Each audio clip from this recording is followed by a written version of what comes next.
আইসে একটা পালসার গাড়ি আইছে, 3জন লোক আইছে। তো সেই গাড়ির পিছে আবার একটা মাইক্রো আইছে, মাইক্রোতে দাওয়া করতে আছে। আর ওই যে পালসার গাড়ি সামনে দৌড়াইতে আছে। পালসার গাড়ির সামনে আইয়া এলাকার আমাকে চাস্তো ভাই আছে, হ্যাঁ ধরিয়ে মারতেছিল।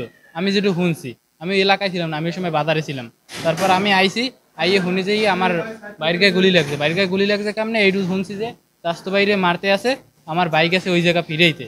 চাস্তো বাইরে টার্গেট করে গুলি গুলি করছে, তখন লাগছে যে আমার বাইর গায়ে, এই বাইর গায়ে লাগছে।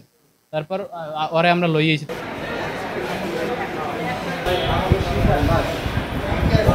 পেলাম, আমি তাৎক্ষণিক ঘটনাস্থলে আমার অফিসার ফোর্স নিয়ে আসছি। যেটা জানলাম যে এখানে বরিশাল র্যাবের একটা টিম এখানে মাদক উদ্ধারের অভিযান পরিচালনা করছে এবং মাদক ব্যবসায়ীদের সাথে তাদের ধস্তাধস্তি হয় এবং এমনই পর্যায়ে যায় যে তারা আত্মরক্ষার্থে তারা সেখানে গোলাগুলির ঘটনা ঘটে এবং 2জন ইনজুরি ব্যক্তিকে তাদেরকে চিকিৎসার জন্য গৌরনদী উপজেলা স্বাস্থ্য কমপ্লেক্সে নেওয়া হলে সেখানে একজনকে ডাক্তার মৃত ঘোষণা করে, আরেকজনকে উন্নত চিকিৎসার জন্য বরিশাল রেফার করা হয়েছে। এ ভাই